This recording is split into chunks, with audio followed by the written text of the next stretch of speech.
Hi, I'm Jeff Hayes. This free viewing is brought to you at no charge by two great sponsors that have helped us get this out there. I hope you'll pay attention to them. Ivy, tell us a little bit about what you've created. Well, I wanted to create a sauce that was allergen-free, seed oil-free, no soy, non-GMO. We use San Marzano tomatoes, extra virgin olive oil, sea salt, and natural spices. So when somebody sees our brand, I want to make sure that they could trust all the ingredients in our jar. Thank you for taking the time to watch this. I hope you support our sponsors, and I hope you enjoy the film.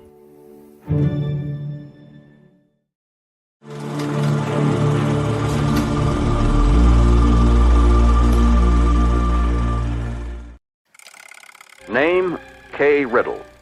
Sex, female. Age, 15. Primary symptom, fatigue.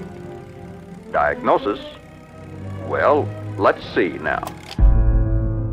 In the 1960s, the chronic disease rate among Americans was about 6%.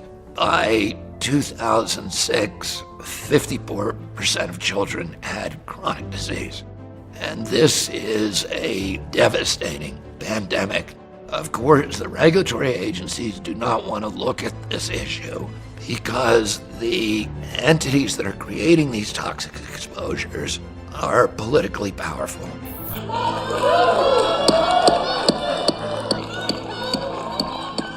You're asking me to not sue drug companies, and I'm not going to agree to that, drug Senator. companies as much as you want. I'm not going to agree to not sue drug companies or anybody. I need to enter in the record, these are just 11 letters of support signed by 63,000 people, thousands of doctors. A lot of them are Democrats. They put their political differences aside. So, Mr. Chairman, I'd like to enter this in the record. Very early on, I was doing the unofficial whip count for Bobby Kennedy's nomination and confirmation. His nomination was obviously a close call. But there is a huge effort by the pharmaceutical industry, by other interests, to block individuals like Bobby Kennedy. They just don't want people asking the questions.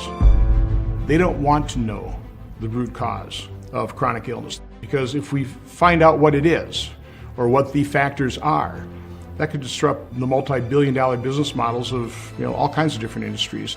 Whoever funds research gets the results they want. And that's really what Bobby Kennedy has to address, is the corruption and capture of our federal agencies. As he said in his confirmation hearing, he basically has a PhD in corporate capture. He's been suing these government agencies and these big corporations for decades.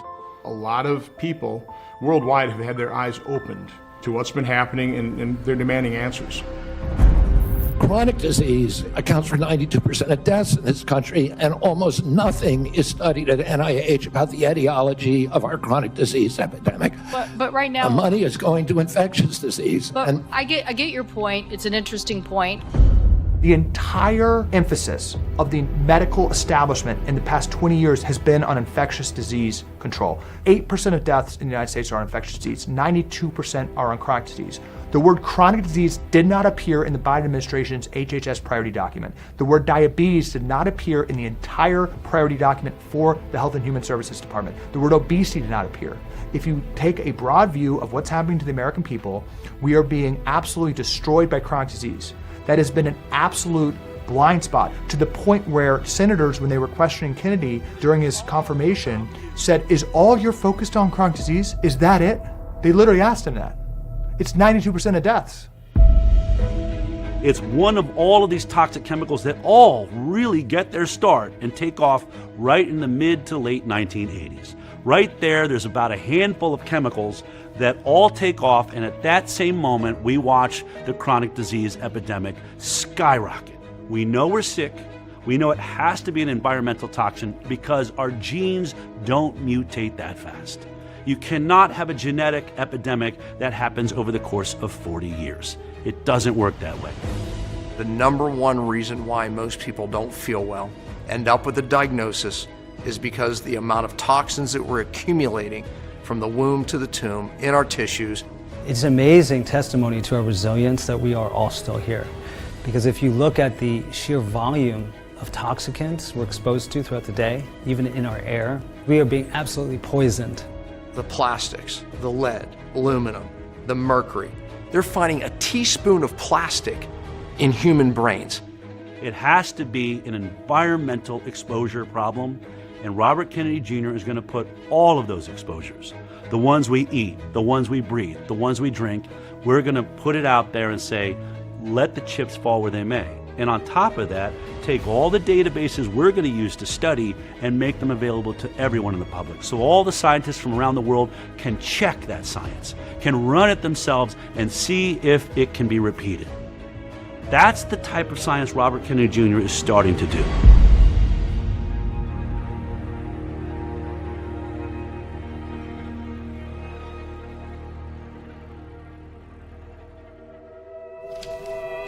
My name is Jason Karp. I am an entrepreneur and health and wellness advocate.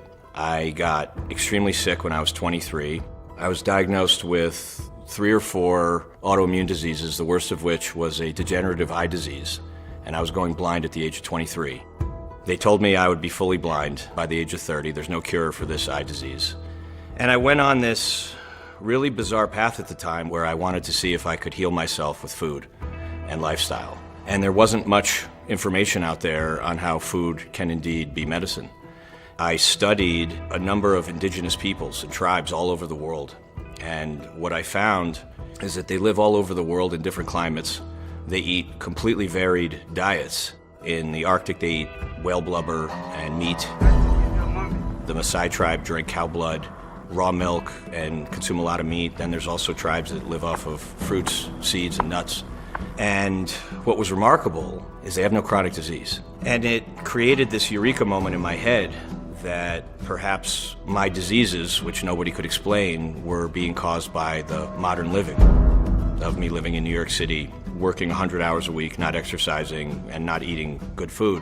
And over the course of about 6 months, I dramatically altered my diet to a much more ancestral approach, basically eating as close to nature as possible with the least amount of processing. Foods that come straight from nature without excessive processing, excessive chemicals, synthetics, foods that don't rely on things that are produced in a laboratory.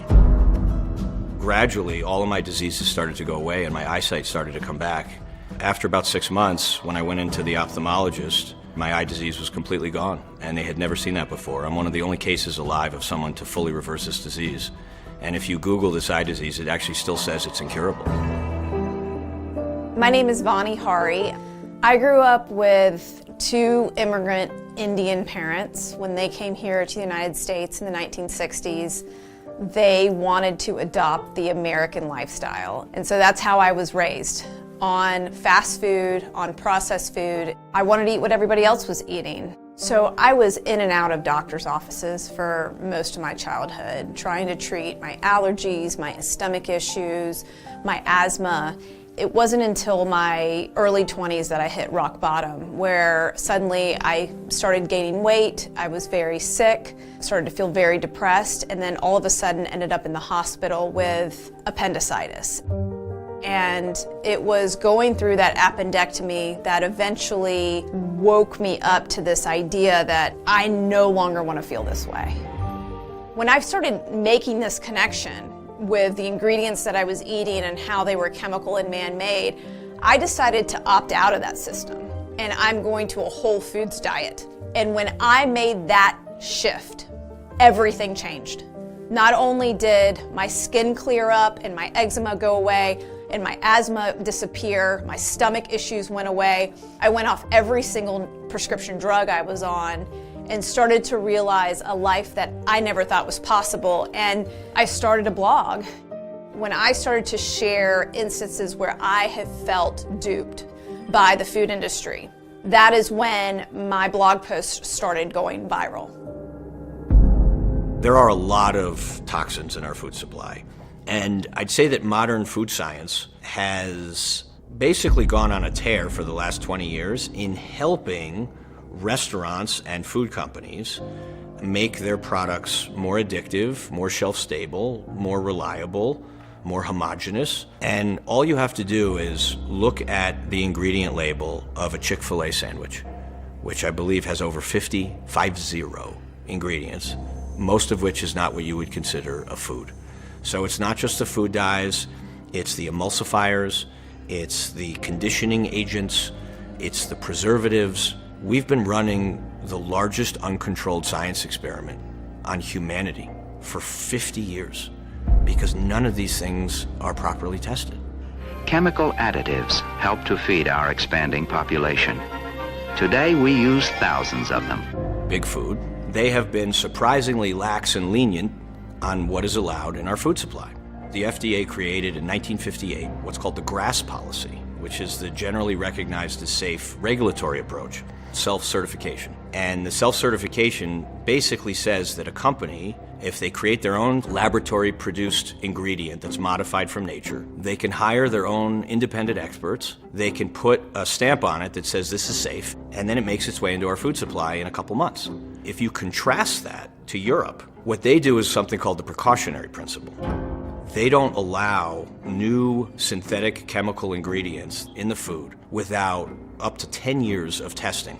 They have far lower incidences of heart disease, obesity, chronic disease, lower cancer rates, 5 to 7 years longer longevity, and most importantly, they spend between half and a third on healthcare per person that we do. Here in the United States, there's over 10,000 chemicals allowed for use, whereas in countries in Europe, it's only 400. Doritos, here in the United States, it has 3 different artificial food dyes and MSG, monosodium glutamate, which actually is given to rats in obesity studies to make them fat so they can test obesity drugs on these rats. Gatorade here in the United States has red 40 and caramel color level 4 that's linked to cancer, but in the UK it doesn't. Why are we giving our American children these extra chemicals that are harmful here in the United States when these food companies have already figured out how to reformulate their products without these ingredients in other countries using safer alternatives? Why is it citizen activists like me trying to hold these companies accountable? Why isn't it our politicians in Washington doing this work? Many of the things discussed today, I think there is a nuanced debate. But with artificial food dyes, they have shown all over the world that they can use colorants that come from fruit. This is the Canadian version. This is the brightness of the Canadian version, just for visibility. And this is the brightness of artificial food dyes. Artificial food dyes make the food brighter, and they're cheaper, and they're more reliable.